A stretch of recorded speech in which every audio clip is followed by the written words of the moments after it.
मुझे अवसर दिया यहाँ आने का। पर साल का कार्यक्रम बहुत सराहनीय था, ऐतिहासिक था।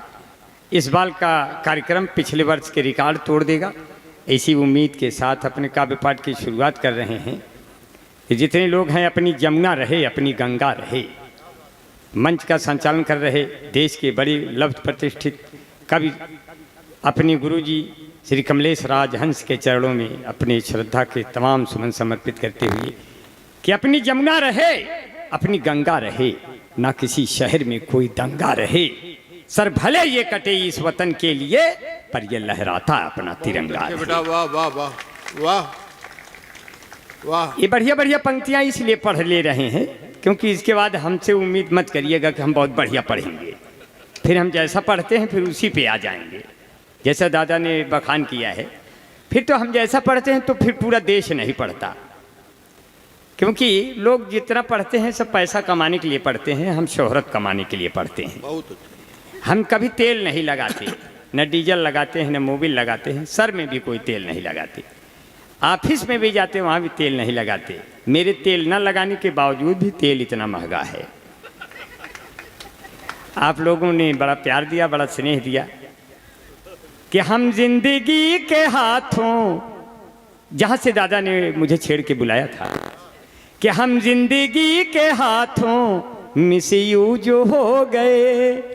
पहले बने हम सुर्खियाँ फिर न्यूज हो गए। मुझको खुदा ने से तराशा है दोस्तों कि सब देखने वाले मुझे कन्फ्यूज हो गए। और जब आप कन्फ्यूज हो गए तब मैंने पंक्तियाँ कैसे बनाई। और कभी कलम उठाते हैं, हम कलम नहीं उठाते। जब तक वो कलम उठाएंगे तब तक हम बहुत कुछ कह चुके रहेंगे, इसलिए वो कलम वाला हार जाता है। अवंबर भाई कैसे कहते हैं, आपसे मिलके हम सेंसिटिव हो गए, जितने खामोश थे एक्टिव हो गए। जब से भारत में आया कोरोना कहल, जो निगेटिव थे सब पॉजिटिव हो गए। देखिए बहुत बढ़िया, बड़े मन से सुना। एक 4 लाइन और सुन लीजिए। यहाँ तो तमाम लोग देख रहे हैं मोबाइलों के टच में अब लोग इतना है कि रिश्तों के टच में नहीं रहते। मोबाइल की स्क्रीन को इतना ज़्यादा सहलाते हैं कि अपने माँ के दुखते हुए दर्द को नहीं सहलाते, अपने पिता के पैरों को भी नहीं सहलाते। अब ये पीढ़ियाँ, अगर हम इस तरह की पीढ़ियाँ पैदा करेंगे तो देश मजबूत नहीं होगा साथियों। जिम्मेदारी तो नहीं लेता कि हम सुधार देंगे, लेकिन इतना तो मंच से कह ही सकते हैं कि पीढ़ियाँ ऐसी होनी चाहिए कि जैसा हम लोग चाहते हैं। बिहारी एक हाँ, ये जो दाहिने तरफ लोग बात कर रहे हैं उनको हटा दो, एकदम हटाओ वहां से। मानव जन सेवा संस्थान मैं बहुत प्रणाम करता हूं, और जो लोग बात कर रहे हैं उनका भी कोई बड़ा मकसद होगा। इसे भाई पढ़े लिखे लोग हैं, कोई जरूरी बात जरूर होगी। हमको पता नहीं, मैं देश का ऐसा कवि हूँ, मुझे कोई खाता रहता है, कोई पीता रहता है, कोई चाय पी रहा हो, कोई बात कर रहा हो, मुझे पता नहीं क्यों बुरा नहीं लगता। मुझे ऐसा महसूस होता है कि ये भी काम वो इसी वक्त न करेंगे तो कल करेंगे कैसे। जैसे चाय आई है तो वो चाय उसी वक्त नहीं पिया जाएगा तो सरवा पिया कब जाएगा। मैं ईमानदारी से बताइए क्यों सर, मैं देश का ऐसा कवि हूँ। ये छोटी छोटी लहजों में नजर रखते हैं। अब देश के बड़े बड़े कवि हैं, कह रहे हैं वो अंतर्राष्ट्रीय हैं। अंतर्राष्ट्रीय वही होता है जिसको देश नहीं सुनता, वो विदेश जाके सुना के आता है। अंतर्राष्ट्रीय का मतलब होता है अंतर, मतलब उसी के अंदर। अंतर्राष्ट्रीय जो राष्ट्र के अंदर ही कविता पढ़े उसको अंतर्राष्ट्रीय कहते हैं। तो हम भी अंतर्राष्ट्रीय हैं, मगर अंतर्राष्ट्रीय नहीं होना चाहिए, राष्ट्रीय होना चाहिए। अंतर्राष्ट्रीय का मतलब दोगला कवि, इस देश का भी है उस देश का भी है, पता नहीं सर्वा किस देश का है। निपटा देता हूं यहीं से। जितनी आबादी है तुम्हारी वहां पाक सुनो, उतनी हमारे यहाँ घास फूस लेते हैं। जितना है बम और गोला तेरे पास रखा, उतने का बच्चे यहाँ कारतूस लेते हैं। जितना है खून तेरी जनता में भरा हुआ, उतना तो मेरे यहाँ मच्छर चूस लेते हैं। जितना है साल का बजट तेरा पाक सुनो, उतना दरोगा जी अकेले घूस लेते हैं। तो हमसे कैसे जीतबे सरऊ। अरे नीचे चाइना जो ठीक से दबा दिया तो मिट्टी वाला छोटा छोटा ढेला बन जाएगा। एक तो तू साइज में खुद छोटा होता है तो और दाब देंगे तो गधेला बन जाएगा। मेरे भारत के नौजवान जो चले गए तो चाइना में गली गली मेला बन जाएगा। कारगिल से तुमको जो ठीक से ढकेल दिया गोला गोला बदन तेरा केला बन जाएगा। बहुत बढ़िया। इसमें कुछ फेसबुक से जुड़े हुए लड़के दिखाई दे रहे हैं। फेसबुक का मतलब होता है फेस देख के अपना बुक बहा दो और उसी को पढ़ते रहो। तो उनसे किताबें बहुत सी पढ़ी होंगी तुमने मगर कोई चेहरा क्या तुमने पढ़ा है। हमने कहा जिस लड़के ने तेरा चेहरा पढ़ा है जरा उससे पूछो कब वो आगे बढ़ा है। वहीं रह गया है। क्योंकि हम जब से सिमट के आपकी बाहों में आ गए लाखों पुलिस दरोगा मेरी बात। हम जब से सिमट के आपकी बाहों में आ गए लाखों पुलिस दरोगा मेरी राहों में आ गए। हमने तो छिप के प्यार किया तुमसे था मगर कैसे तेरे पिता की निगाहों में आ गए। इसे जी बहुत बढ़िया। आप बहुत मन से सुन रहे हैं। लगता है कि आप पहले कवि को बहुत प्यार से सुनेंगे, दूसरे को और प्यार से सुनेंगे, तीसरे को और प्यार से सुनेंगे, लेकिन आखिरी कवि को आप किस तरह सुनेंगे ये अभी तक मुझे अंदाजा नहीं लगा है। क्योंकि कवि की संख्या बहुत सीमित है। नीरज भैया ने बहुत बढ़िया किया है। ये तो नीरज हैं कहीं भी खिल जाएंगे और हम हैं हम भी कहीं भी मिल जाएंगे।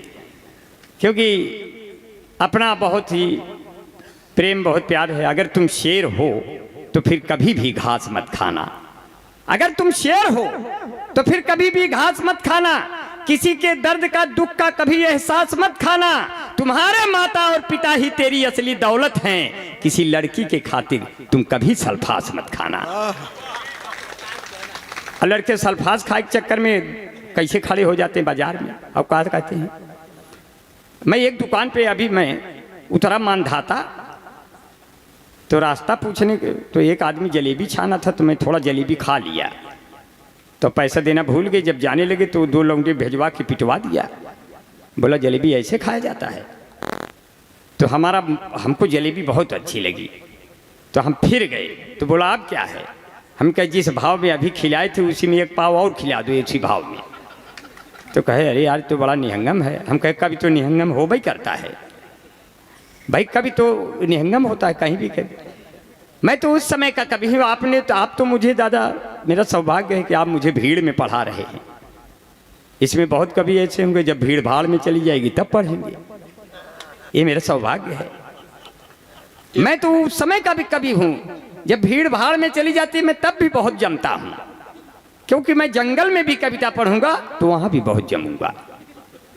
मुझे पता है श्री कृष्ण ने सिर्फ अर्जुन को सुनाई पूरी दुनिया ने सुना। तुलसी ने अकेले में रामचरितमानस लिखा पूरी दुनिया ने पढ़ा। तब अंबर भाई जंगल में भी कविता पढ़ेंगे उसी मनोभाव से।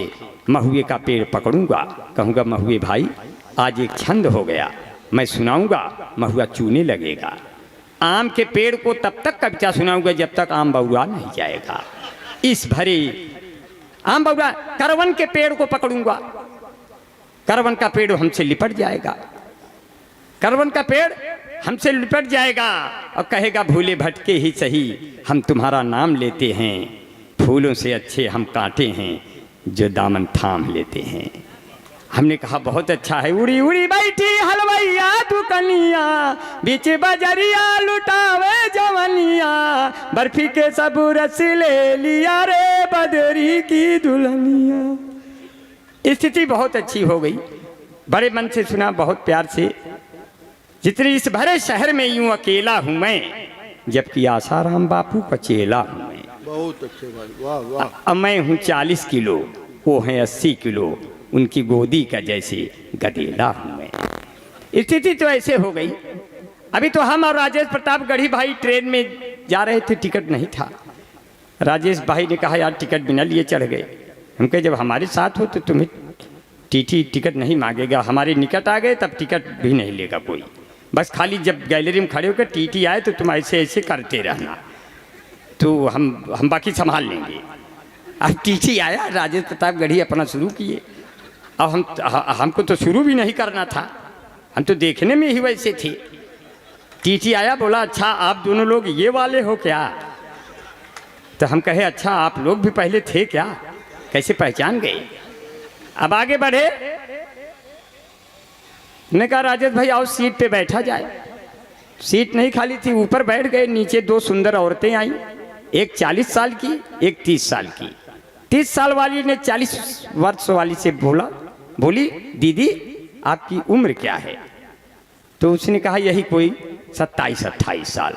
तो 40 वर्ष वाली ने 30 वर्ष वाली से पूछा बहन जी आपकी उम्र क्या है? तो उसने कहा यही कोई 16-17 साल। हम नीचे झांक रहे थे, गिर गए गोद में। वो बोली ये कौन है? राजेश भाई बोले ये तो अभी अभी पैदा हो रहे हैं, आप इनको दूध पिलाइए नहीं तो ये कुपोषण का शिकार हो जाएगा। आप ट्रेन में बैठे हैं, हंसते हंसाने के लिए तैयार रहे। ट्रेन में बैठे हैं, सामने लड़की है, बोली आप 3 स्टेशन बाद पकड़ उठेंगे, आप तो टिकट नहीं लिए हैं। हमने कहा बहन जी नुस्खा तो लिए हैं। टीटी आया, मैं पूरा बाल ओल खोल के दुपट्टा उपट्टा लहरा के पेटकुइयाँ लेट गया उल्टा। हमको पीछे से टीटी ने देखा, मंत्रमुग्ध हो गया। बोला बाप रे बाप इतनी सुंदर कन्या कितनी दूर से चली आ रही, बेचारी थकी मादी है, टांग फैला के सो रही, टिकट तो लिए ही हुए। 5 मिनट बाद बोले राजेश भाई टीटी गया? तो बोला कहाँ जाएंगे, उठें तो कुछ बातचीत हो जाए। उठे तो बोला लड़के हो क्या? हम कहे लड़के हैं तो क्या हुआ, हमसे जो हो पड़ेगा भाई करेंगे, पर उतना थोड़ा कर पाएंगे जितना आप सोच विचार के यहाँ बैठे आए हो। कहे अच्छा अच्छा, अरे भैया आप सब ये वाले हो क्या? हम कहे हाँ हाँ भैया सब यही वाले हैं।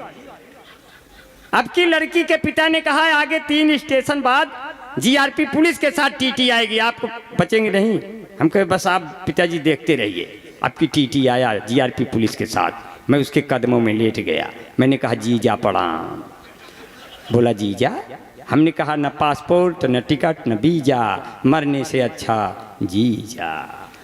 बोला ओहो, तो काम तो हो गया, मगर अब की काम गड़बड़ हो गया। 5-6 स्टेशन बाद जब बढ़े तो 5-6 हिजड़े एक साथ चढ़े। एक हिजड़ा सबसे महंगा, एक हिजड़ा हमारे पास आया, बोला निकालो निकालो निकालो। हमने कहा हम खुदे हैं, अपने आप को संभालो संभालो संभालो। अरे कल्लू भैया, कल्लू पांडे आ गए। ब्राह्मणों में सर्वश्रेष्ठ होते हैं केवल पांडे, इसीलिए कुल बाभन छुप के बैठे इनके आड़े। देखिए कल्लू भैया बहुत अच्छा है, इसकी सेटिंग है, अभी कई लोग आएंगे माला पहनाने के। हाँ हाँ बात सही है। नहीं कोई सेटिंग वेटिंग नहीं, माला वाला ज़्यादा पहनाने में खतरा भी तो रहता है। अभी ज़्यादा माला पहना दो अखबार में छप जाए। एक बार छप गया, हमारे पिताजी रोने लगे, बोले ये कब हो गया? हम कहे पिताजी माला पहने हैं, फोटो छपा है, जियत है। एक बार बढ़िया माला मिल गया तो बैग में रख के चले गए, हमारी पत्नी ने हमारी फोटो पे डाल दिया, हमारी अम्मा रोने लगी। कहें अरे बाप रे ये कब हुआ? कहें कुछ हुआ नहीं, बिहारी लाल नीचे पानी भरने गए हैं, आउटे हुए ज़्यादा माला पहनाने से। हाँ अच्छा घरे घरे सूचना भेज देते। हाँ हाँ ठीक, जा दे नीरज भैया तो। हाँ अच्छा अच्छा, बहुत अच्छा है। ये नीरज भैया है, पहले फेसबुक बहुत चलाते थे, आज तो महक भाभी दिखाई नहीं दे रही हैं, पता नहीं कहाँ चहक रही हैं। अच्छा अच्छा, महक बिटिया दिखाई नहीं दे रही है। मैं बहुत ही प्रणाम कर रहा हूँ। हमारे बीच में जितने लोग उपस्थित हैं मैं सबको बहुत नमन करता हूँ। कारवां जो है जवानी का न रुकने दूंगा, सामने आंखों के ये मुल्क न लूटने दूंगा, खा के भारत हम तेरे सर की कसम कहते हैं, मरते दम तक ये तिरंगा नहीं झुकने दूंगा, मरते दम तक। हमारे बीच में भाई कमलेश मिश्रा भाई हैं, बहुत प्यार करते हैं। हमारे बीच में रणवीर भाई पत्रकार हैं, उनके पत्रकार मित्रों को बहुत नमन करता हूं। और हमारे बीच में मनोज कुमार भैया हैं, आनंद शुक्ला भैया हैं, त्रिजुगी नारायण भैया हैं, आशीष शुक्ला भैया हैं। सारे लोग बहुत साथियों के साथ मिलजुल कर सुनने आए हैं। बहुत लोगों का नाम जान रहा हूँ, पहचान रहा हूँ, मगर सबका नाम सहृदय से, बड़े प्यार से, बड़ी मोहब्बत से सबको प्रणाम करते हुए सादर नमन करता हूँ।